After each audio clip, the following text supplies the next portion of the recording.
Hello everyone. तो आज हम स्टार्ट कर रहे हैं काइनेमेटिक्स के एक बहुत इंपॉर्टेंट टॉपिक है प्रोजेक्टाइल मोशन। हेडिंग हमने नोट किया हुआ है प्रोजेक्टाइल मोशन। तो प्रोजेक्टाइल मोशन को डिस्कस करने से पहले ये समझना जरूरी है कि मोशन क्या है, राइट। पहले हम मोशन को डिफाइन कर लेते हैं। मोशन एक्चुअल में एक रिलेटिव टर्म है। रिलेटिव टर्म का मतलब हुआ विद रेस्पेक्ट टू समवन, और समवन का मतलब हुआ ऑब्जर्व। अब इसको थोड़ा सा डिटेल में समझते हैं। एक्चुअल में मोशन एक रिलेटिव टर्म है। रिलेटिव टर्म का मतलब ये हुआ कि जब हम किसी के भी रेस्पेक्ट में मोशन की बात करते हैं या किसी के रेस्पेक्ट में पोजीशन के चेंज होने की बात करते हैं तो उसको हम कहते हैं मोशन। कोई ऑब्जेक्ट एक पर्टिकुलर मोमेंट पर मोशन में भी हो सकता है और रेस्ट में भी हो सकता है। ये डिपेंड करता है ऑब्जर्वर पर। ऑब्जर्वर के रेस्पेक्ट में अगर पोजीशन चेंज हो रही है तो हम कहेंगे कि ऑब्जेक्ट या पार्टिकल मोशन में है, और अगर उसके रेस्पेक्ट में पोजीशन में कोई चेंज नहीं आ रहा तो इसका मतलब वो रेस्ट में। ठीक है। तो इसीलिए जब हम मोशन को डिफाइन करते हैं तो कहते हैं कि ये एक रिलेटिव टर्म है। रिलेटिव का मतलब होता है जब हम किसी के रेस्पेक्ट में बात करते हैं और जिसके रेस्पेक्ट में बात करते हैं उसको हम ऑब्जर्वर कंसीडर करते हैं। तो मोशन जैसी चीज को डिफाइन करने के लिए ऑब्जर्वर एक बहुत इंपॉर्टेंट टर्म है। ठीक है। एक एग्जांपल से समझ लेते हैं। ए, बी एंड सी। ए की स्पीड 10 मीटर पर सेकेंड, बी की स्पीड 10 मीटर पर सेकेंड, सी की स्पीड 6 मीटर पर सेकेंड।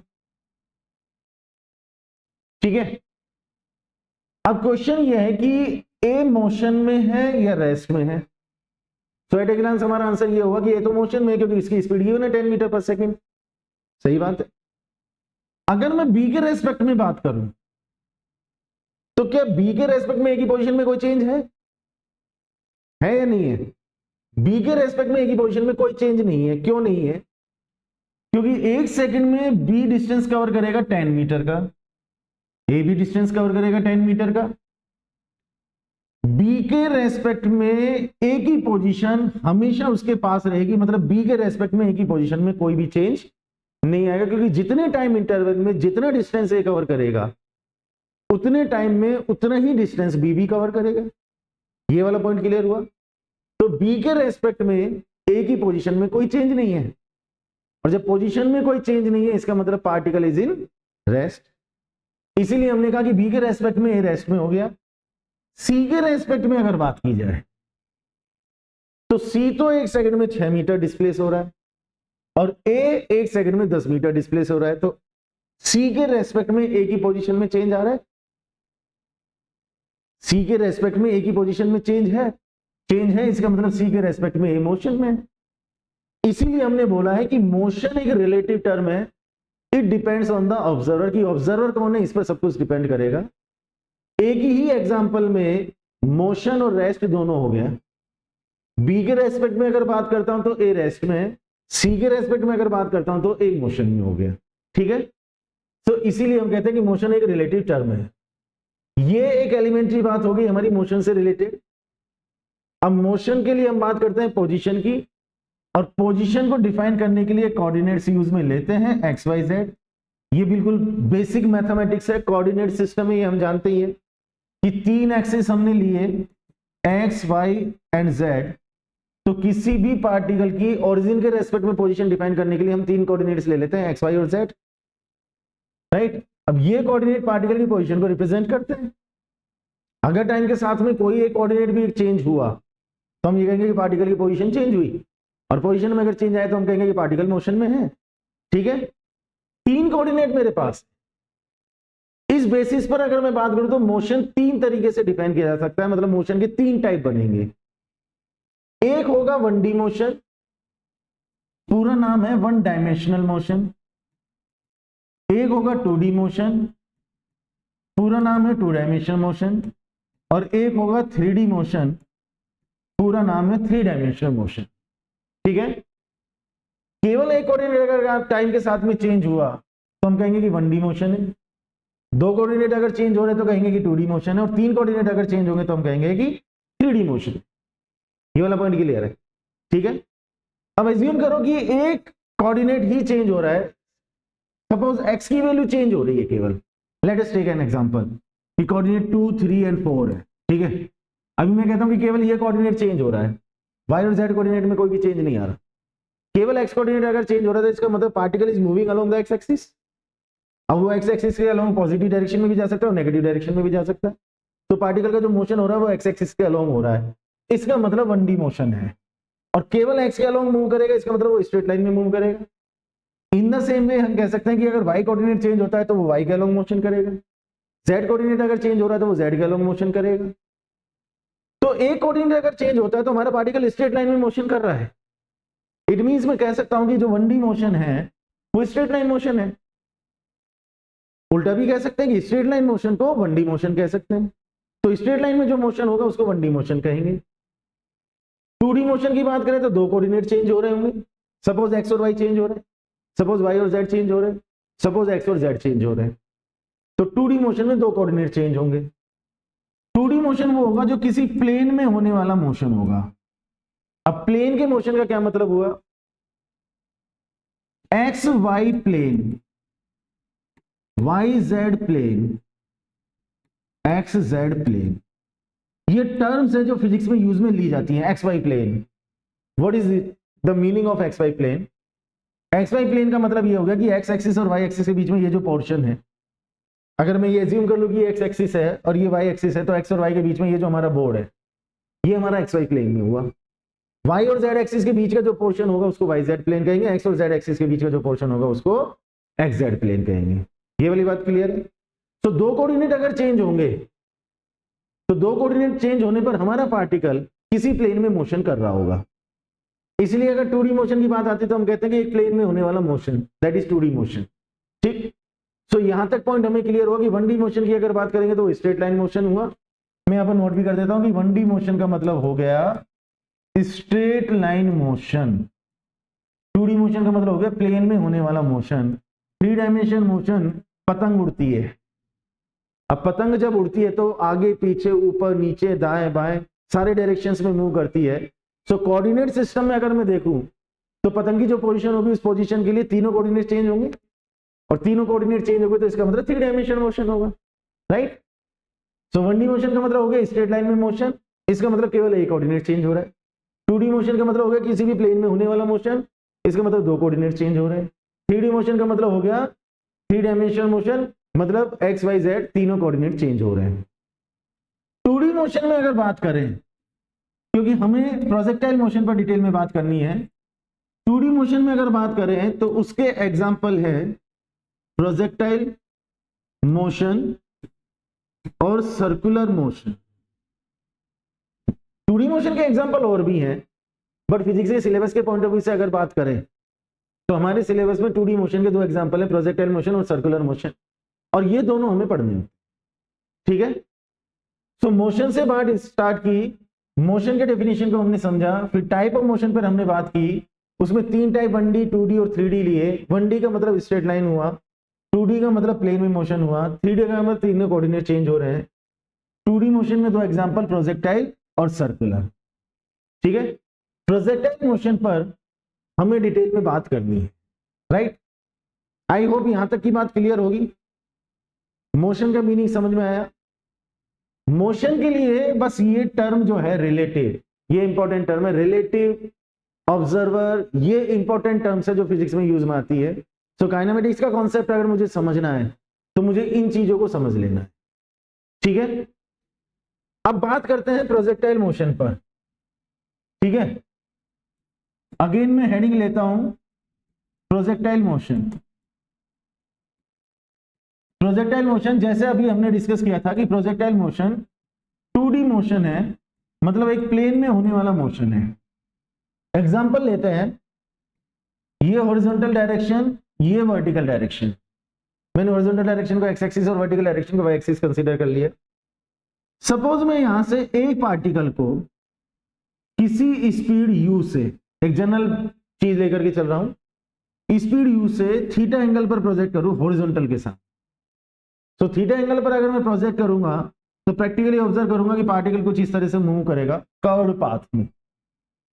सिंपल बात है, ये ऐसा हम ऑब्जर्व करते भी हैं कि अगर हॉरिजॉन्टल से किसी भी एंगल पर किसी भी पार्टिकल को, बॉल को, पत्थर को, किसी भी ऑब्जेक्ट को हॉरिजॉन्टल से किसी भी एंगल पर अगर हम फेंकेंगे तो कुछ ऐसे कर्व पाथ में मूव करता हुआ जाएगा, बस एंगल 90 डिग्री नहीं होना चाहिए, क्योंकि 90 डिग्री का मतलब हुआ कि हमने ऑब्जेक्ट को y के अलोंग मतलब वर्टिकल डायरेक्शन में प्रोजेक्ट किया है। जब वर्टिकल डायरेक्शन में प्रोजेक्ट करेंगे तो वो स्ट्रेट लाइन में मोशन करेगा और स्ट्रेट लाइन में मोशन करता हुआ ग्राउंड पर वापस आ जाएगा। 90 के अलावा किसी भी एंगल पर प्रोजेक्ट करोगे तो वो कर्व पाथ में मूव करेगा। ये जो मोशन है इसी को हम प्रोजेक्टाइल मोशन कह रहे हैं, ठीक है। अब इसका बेसिक कॉन्सेप्ट समझ लेना है। बेसिक कॉन्सेप्ट ये समझ लेना है कि सर ये पाथ कुछ इस तरीके से बना, कर्व पाथ बना, इसके पीछे क्या लॉजिक है, इसके पीछे क्या कॉन्सेप्ट है। ऐसा क्यों नहीं हुआ कि मैंने इसको वेलोसिटी इस डायरेक्शन में दी तो हमारा पार्टिकल कंटिन्यूअसली इसी डायरेक्शन में स्ट्रेट लाइन में मोशन करता जाए करता जाए करता जाए, स्ट्रेट लाइन में मोशन ना करके वो ऐसे मूव कर रहा है। तो शायद आपका आंसर होगा कि सर इसमें ग्रेविटी है, ग्रेविटी की वजह से वो घूम करके नीचे आ जाएगा। सही बात है। तो फिर उसमें मेरी दूसरी थॉट है कि चलो ठीक है, स्ट्रेट लाइन में कंटिन्यूअसली इधर नहीं जाएगा, आपने बोला कि ग्रेविटी है, ग्रेविटी की वजह से उसको मूव करके नीचे की तरफ वापस आना पड़ेगा। तो ग्रेविटी में मूव करके ऐसे ट्रायंगुलर फॉर्म में क्यों नहीं मूव कर रहा है, ऐसे जाकर के ऐसे आ जाता है, ऐसे कर्व पाथ में मूव कर रहा है, ठीक है। इसका कॉन्सेप्ट हमें समझ लेना है। इस कॉन्सेप्ट को समझने के लिए हमने ये जो इनिशियल वेलोसिटी है इसको रिजॉल्व कर लिया, कंपोनेंट ले लिए। हॉरिजॉन्टल डायरेक्शन का कंपोनेंट आ गया u cos थीटा और वर्टिकल डायरेक्शन का कंपोनेंट आ गया u sin थीटा। जरा एक्सीलरेशन ड्यू टू ग्रेविटी की बात भी कर लेते हैं, वो y के अलोंग काम करेगा, that is equal to g। अच्छा, अगर मैं x के अलोंग एक्सीलरेशन की बात करूं दैट विल बी 0। क्यों x के अलोंग एक्सीलरेशन 0 क्यों आ रहा है? क्योंकि एक्सीलरेशन y के अलोंग। वेक्टर का एक बहुत सिंपल सा कॉन्सेप्ट है कि कोई वेक्टर किसी डायरेक्शन में होगा, अगर मैं उसके परपेंडिकुलर डायरेक्शन में उसका कंपोनेंट लूंगा दैट विल बी 0। सो मुझे एक्सीलरेशन y के अलोंग मिल रहा है, उसका हॉरिजॉन्टल डायरेक्शन में कंपोनेंट लूंगा तो 0 आएगा। इसीलिए मैं कहूंगा कि x के अलोंग कोई एक्सीलरेशन नहीं है। तो अब इसके कॉन्सेप्ट को समझने के लिए हमें दो एक्सिस के लिए अलग अलग बातें करनी होंगी। दोनों बातें एक साथ नहीं कर सकते, अलग अलग बातें करेंगे तो कॉन्सेप्ट समझ में आ जाएगा। तो इधर हमारा कंपोनेंट हो गया u cos थीटा, इधर का एक्सीलरेशन हो गया 0। इधर का कंपोनेंट हमारा हो गया u cos sin थीटा और इधर का एक्सीलरेशन हो गया g। इट मींस मैं ये कह सकता हूं कि x के अलोंग जो मोशन हो रहा है वो कांस्टेंट स्पीड से हो रहा है क्योंकि एक्सीलरेशन नहीं है। सो हमारा जो पार्टिकल है वो x के अलोंग एक कांस्टेंट स्पीड से मूव करता रहेगा, आगे बढ़ता रहेगा x के अलोंग। y के अलोंग अगर हम बात करें तो एक कांस्टेंट एक्सीलरेशन है, that is opposite to the initial velocity, तो रिटार्डेशन की कंडीशन बनेगी। तो y के अलोंग जो हमारे पार्टिकल का मोशन होगा उसमें एक ही वैल्यू कांस्टेंट होगी, मतलब वहां पर इक्वेशन ऑफ मोशंस एप्लीकेबल होंगे। तो ग्रेविटी में जब मोशन होगा तो y के अलोंग मोशन कैसे चलेगा कि इनिशियली हमारा पार्टिकल अपर डायरेक्शन में जाएगा, एक पर्टिकुलर पॉइंट पर पहुंच करके नीचे आ जाएगा। सो y के अलोंग मोशन तो इस तरीके से हो रहा है और x के अलोंग जो मोशन है वो कंटिन्यूअसली हमारा पार्टिकल आगे बढ़ता जा रहा है। अब दोनों मोशन एक साथ हो रहे हैं तो रिजल्टेंट मोशन कुछ इस तरीके से बना।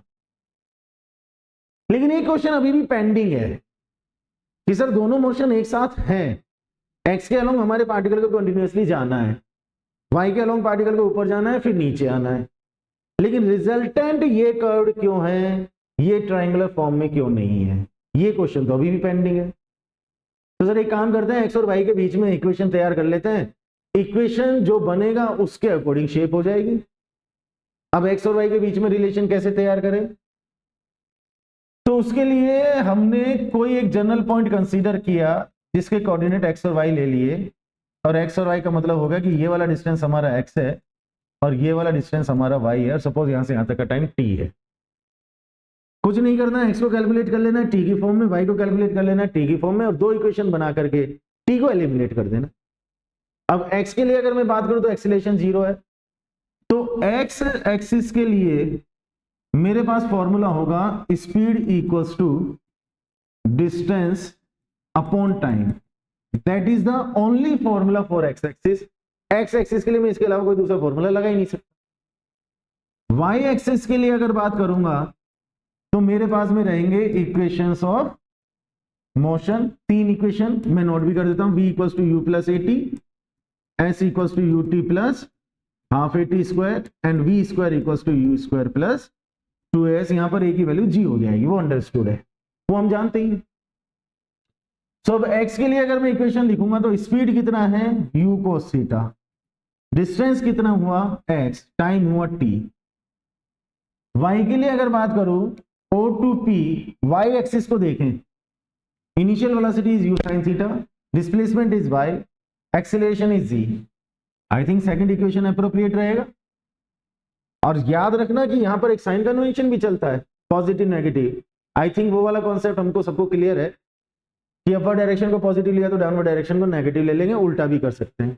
सो डिस्प्लेसमेंट अपवर्ड हो गया, पॉजिटिव ले लिया, u की जगह u sin थीटा हो गया, that is also positive. Time हो गया t, g की वैल्यू नेगेटिव तो -12 gt²। यहां से t की वैल्यू लेकर के यहां पर पुट कर देते हैं।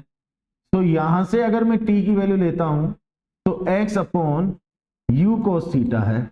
अब इसमें वैल्यू पुट कर रहा हूं तो y equals to u sin theta, t हो गया है x upon u cos theta, और माइनस में हाफ g, t हो गया है x upon u cos theta का होल स्क्वायर। u से u कैंसिल हो गया, y equals to x tan theta minus में g x square upon 2u square cos square theta. This is the relation between x and y। x और y का relation ऐसा आया जिसको हम कहते हैं ट्रेजेक्ट्री, मतलब इक्वेशन ऑफ पाथ। ट्रेजेक्ट्री का मतलब है इक्वेशन ऑफ पाथ। तो ये जो पाथ बना उसका इक्वेशन ये आया, और ये इक्वेशन रिप्रेजेंट करता है पैराबोला को, मतलब this is the equation of parabola.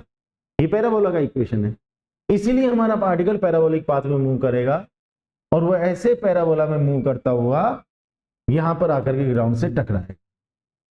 ठीक है, ये प्रोजेक्टाइल मोशन का बेसिक कॉन्सेप्ट है। सो मैं एक बार इसको समराइज करके और इस कॉन्सेप्ट को फटाफट से रिवाइज कर देता हूं। पार्टिकल को u वेलोसिटी से थीटा एंगल पर हॉरिजॉन्टल के साथ में प्रोजेक्ट किया, वेलोसिटी के कंपोनेंट लिए u cos थीटा और u sin थीटा। एक्सेलरेशन की बात की तो y के अलोंग आया, x के अलोंग एक्सेलरेशन 0 आ गया, मतलब पार्टिकल को x के अलोंग कांस्टेंट स्पीड से चलना है, और y के अलोंग अगर बात करेंगे तो एक्सेलरेशन कांस्टेंट है। इक्वेशन ऑफ मोशन काम आएंगे। ट्रेजेक्ट्री को समझना है, पाथ को समझना है कि ये पाथ क्या बना, तो उसके लिए मुझे x और y का रिलेशन चाहिए। t टाइम के बाद में पार्टिकल को p पॉइंट पर कंसीडर किया जिसके कोऑर्डिनेट x और y, मतलब हॉरिजॉन्टल डिस्टेंस x हो गया और वर्टिकल डिस्टेंस y हो गया। x को कैलकुलेट किया speed equal to distance upon time के फॉर्मूले से, तो यहां से मैंने u cos theta equal to x upon t लिया, तो यहां से मुझे t की वैल्यू मिल गई। y के लिए मैंने बात की तो सेकंड इक्वेशन अप्लाई किया, डिस्प्लेसमेंट y आ गया, initial velocity u sin theta, t आ गया, minus half gt², sign convention का ध्यान रखा। t की वैल्यू यहां से लेकर के यहां पर पुट कर दी, हमारा ये इक्वेशन बन गया। ये हमारा ट्रेजेक्ट्री है पार्टिकल का, मतलब ये पाथ का इक्वेशन है, and this is the equation of parabola. इसीलिए हम कहेंगे कि हमारा जो पार्टिकल है वो पैराबोलिक पाथ में मूव करता हुआ और ग्राउंड से टकराएगा। तो ये जो कहानी लिखी हुई है ना एक्स एक्सिस और वाई एक्सिस की, ये जो कहानी है कि मुझे एक्स एक्सिस के लिए ये फॉर्मूला और वाई एक्सिस के लिए इन तीनों में से कोई भी इक्वेशन, मतलब एक्स एक्सिस के लिए speed equals to distance upon time, और वाई एक्सिस के लिए अगर बात करूं तो इक्वेशन ऑफ मोशन। यही बेसिक कॉन्सेप्ट है प्रोजेक्टाइल मोशन में। हम जो कुछ भी कैलकुलेट करेंगे, मैक्सिमम हाइट कैलकुलेट करें, मैक्सिमम हाइट तक का टाइम कैलकुलेट करें, टाइम ऑफ फ्लाइट कैलकुलेट करें, कुछ भी कैलकुलेट करें, अल्टीमेटली इनसे ही सारे पर्पस सॉल्व होंगे, सारी चीजें यहीं से कैलकुलेट होंगी। तो जब भी एक्स एक्सिस की बात करो ये फॉर्मूला लगाना है, जब भी वाई एक्सिस की बात करो ये तीन इक्वेशंस में से कोई इक्वेशन अप्लाई करना है। ठीक है, सो प्रोजेक्टाइल मोशन का बेसिक कॉन्सेप्ट हमने डिस्कस कर लिया। आप इसको रिव्यू करना, चेक करना, कहीं कोई डाउट हो तो नेक्स्ट लेक्चर में देखेंगे। मैं नेक्स्ट लेक्चर में इसको वापस से एक बार समराइज करूंगा और फिर इससे आगे की बात करेंगे, डेरिवेशंस करेंगे और एक्सप्रेशंस निकालेंगे। ठीक है, बाकी का जो डिस्कशन है वो नेक्स्ट क्लास में करते हैं। Till then goodbye, thank you.